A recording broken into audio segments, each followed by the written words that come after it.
5, 6,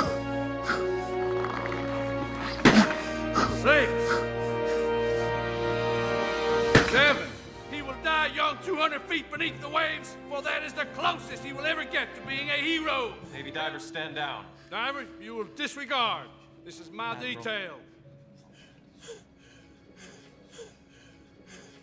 The film begins in Charleston, South Carolina in 1966.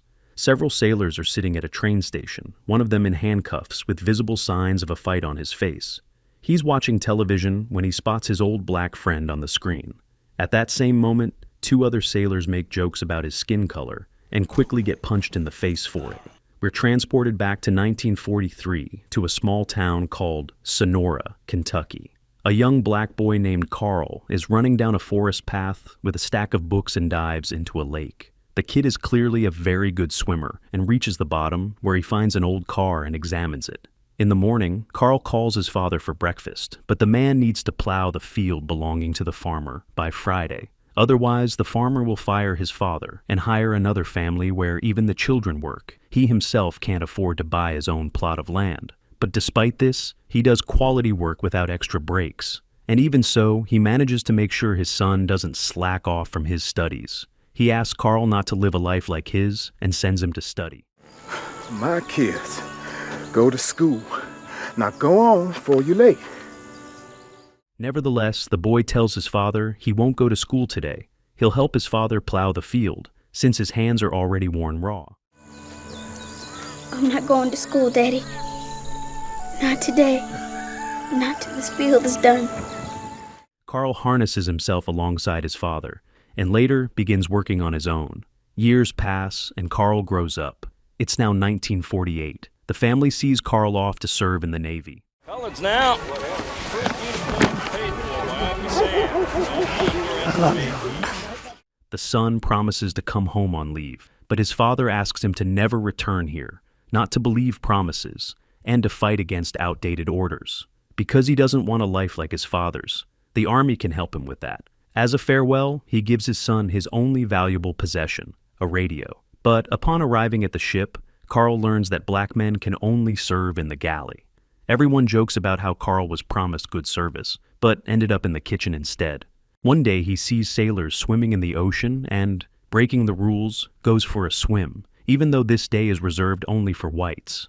Everyone from the kitchen is forbidden to swim. He pushes through the guys and jumps into the water. Everyone is shocked by his audacity, and the senior officer decides to kick his ass. Captain wants your ass back on the boat right now. Carl swims away from the sailor chasing him, but the man can't catch up. All the command is surprised, and as it turns out later, he breaks the ship's team speed record. That evening, the personally impressed captain comes down to the cell for violators and decides to transfer the guy to serve in the search and rescue group. He turns out to be the fastest swimmer on the ship and proved his courage, but the man still has to live in quarters for blacks. One day he witnesses a helicopter crash. The captain immediately sends divers to rescue the pilots. Mitch Sunday pulls one injured pilot from the water. Unfortunately, the man is already dead. They send a second diver for the other pilot, but the cable breaks and he falls overboard. He's cut off from the ship. The cable holding the diver and the tube supplying oxygen are torn. The suit weighs a lot, and he's going to the bottom. Sunday decides to dive after his comrade, breaking all rules and orders from his immediate superior, Hanks. Be dead before you get to him, sir! Stand up! I will take you to captain's mast, and you will lose if you touch that water. He dives a second time without any equipment and saves his comrade, but gets severe decompression sickness himself and is sent for treatment. Despite saving his comrade, according to Hanks's report, he's removed from diving service and transferred to an instructor position at the diving school. You will be medically disqualified from diving, fined 1/2 month's pay for 3 months, and reassigned to a training position, where it is my greatest wish. An impressed Carl begs the captain for a recommendation to enter the school, but he says they don't take blacks into diving school. Still, he gives him a recommendation to be sent to the school, but he needs to serve his full Navy service before entering the school. 2 years later, Carl arrives at the diving school and at the checkpoint runs into Sunday, who teases the guy. They say he wrote hundreds of letters to get here and asks him to cook better than their last cook. Time passes, but Carl is still kept at the checkpoint. They won't let him through. That evening, Sunday returns to school and stops near him. Carl stood all night at the checkpoint, and Sunday promises to buy the guy a bus ticket home, but he refuses. Sunday looks at his hands, and only after that do they let Carl onto the grounds. As he walks to the barracks, he runs into a guy standing there, banging on a pot and yelling that he stole a pie. When Carl approaches the white trainees, one of them spits on Carl's pant leg. But one of the guys still decides to show him the barracks, though the team greets him with bewilderment.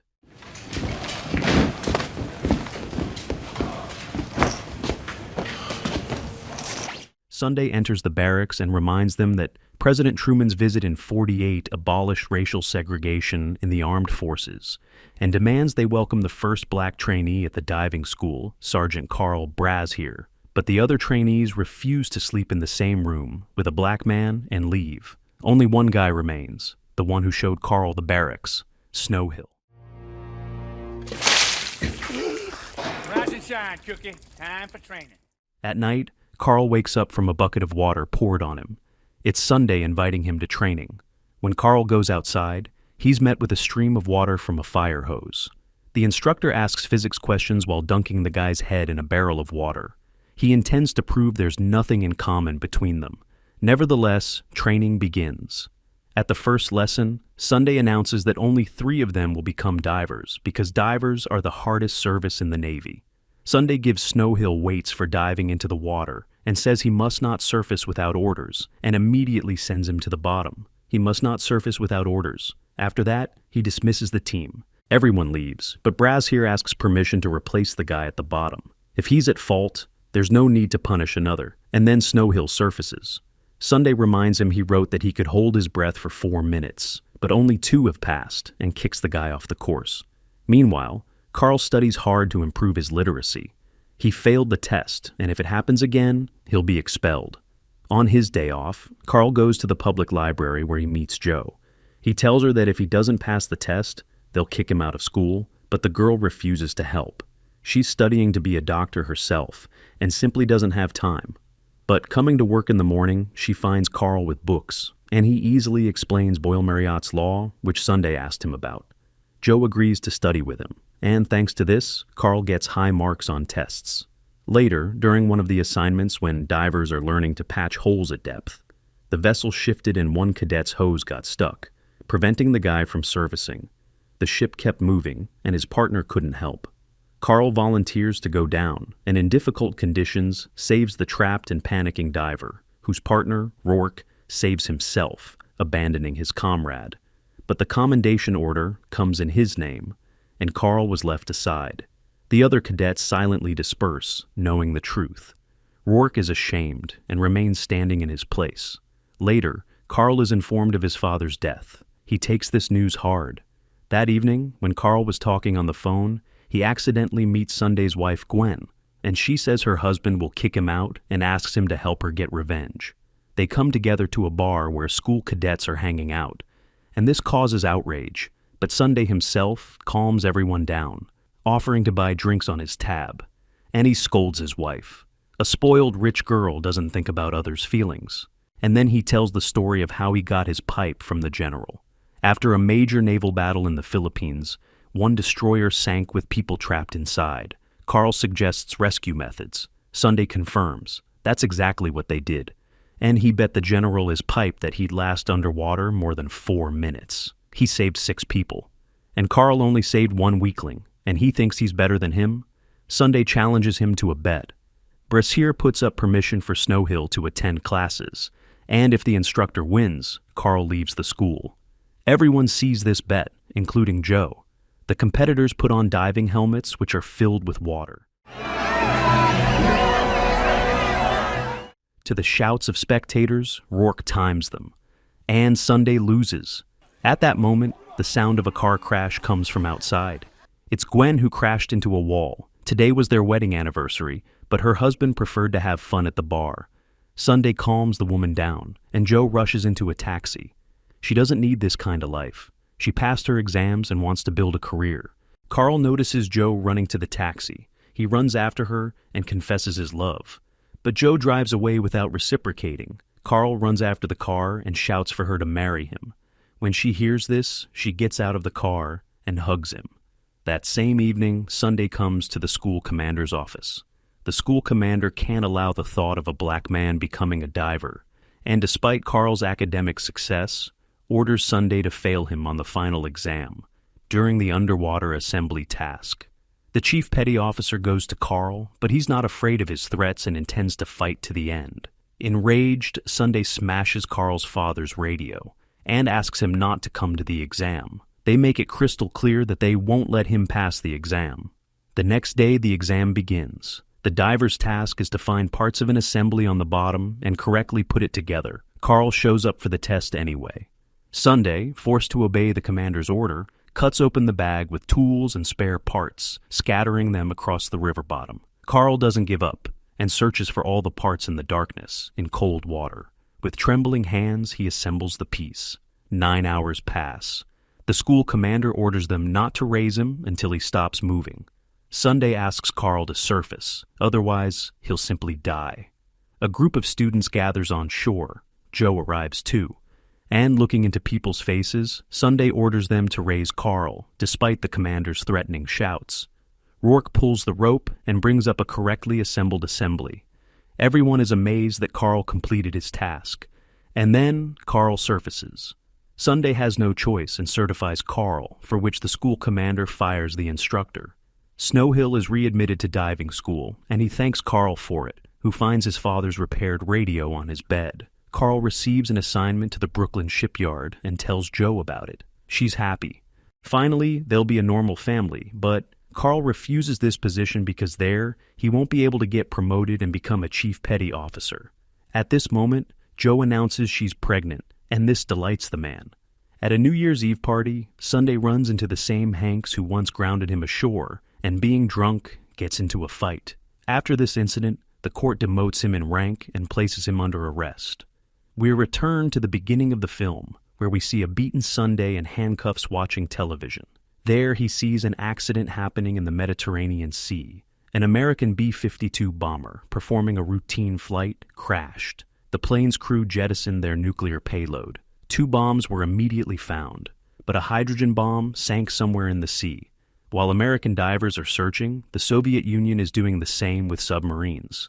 Because, according to maritime law, a bomb in neutral waters belongs to whoever finds it. And then the USSR could study it.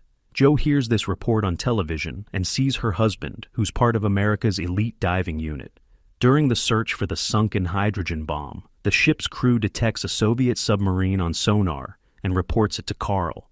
Carl spots it and starts to swim away, but the submarine catches the cable and snags Carl. He nearly gets caught in the propeller of the approaching submarine. Miraculously escaping, he discovers the bomb. When he's back on the ship, the crew begins raising the bomb, and then from the great weight the cable snaps. Carl notices this in time and pushes the other sailors away. The flying cable hits Carl, and he suffers a serious leg injury. He woke up in the hospital, with Joe sitting beside him. At this time, Sunday is undergoing treatment for alcoholism. He's rebelling again in his ward and screaming with all his might. Chief Petty Officer Carl Brashear becomes a hero. His photographs are published in newspapers. Gwen asks Sunday to start life over. And he reads newspaper articles about Carl. He's glad that Carl finally achieved what he wanted. But command announces the decision to discharge Carl, but he asks them to amputate the damaged part of his leg so he can return to service. After all, there were such cases among World War II pilots. He shows an old photograph of a pilot with an amputated leg to Hanks, who now heads the personnel department at the Pentagon. Carl announces he wants to become a Master Chief Petty Officer. Hanks says it's impossible. Joe tries to talk him out of this decision, but still supports her husband's decision and leaves him. Carl still has the operation, and he quickly begins mastering the prosthetic. He works hard to get back in the ranks faster. Unexpectedly, Sunday comes to his aid. During the commission, the head of the Navy's Personnel Service, Captain Hanks, is about to discharge Carl despite the promises given to him, and reports that he can only be bypassed from above through Navy leadership. As it turns out, Carl escapes from the hospital.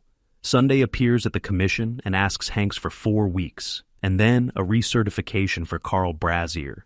Hanks refuses, but journalists are discovered outside the door, and the commander doesn't need publicity, and he decides to reconsider his condition. But there's one catch. If Carl loses, Sunday leaves the service. Carl trains intensively under Sunday's guidance, and finally the day of certification arrives. Unexpectedly, they wheel a new diving suit into the hall that weighs 290 pounds. The entire commission is shocked. Everyone understands that Hanks did this on purpose to get revenge on Sunday for all his antics. Hanks demands that Brashear put on the diving suit, stand up, and take 12 steps according to regulations. Carl agrees to do it right there. They didn't let Sunday into the hall, but he enters anyway and backs up Hanks, even though the floor here is too slippery. The commission recognizes him as a war hero. Joe enters the hall with their son. Brashear talks about how many years he strived to get into the Navy and achieve the rank of Chief Petty Officer, and reminds them of the Navy's main tradition, a sailor's honor. Sunday helps him put on the suit, but Hanks forbids anyone to help Carl stand up. In the new instruction, written by him personally, there's no such clause anymore. Although Hanks himself was never a diver and doesn't know how hard it is to stand up in full gear, Carl stands up on Sunday's commands and with difficulty begins taking his first steps. 5, 6,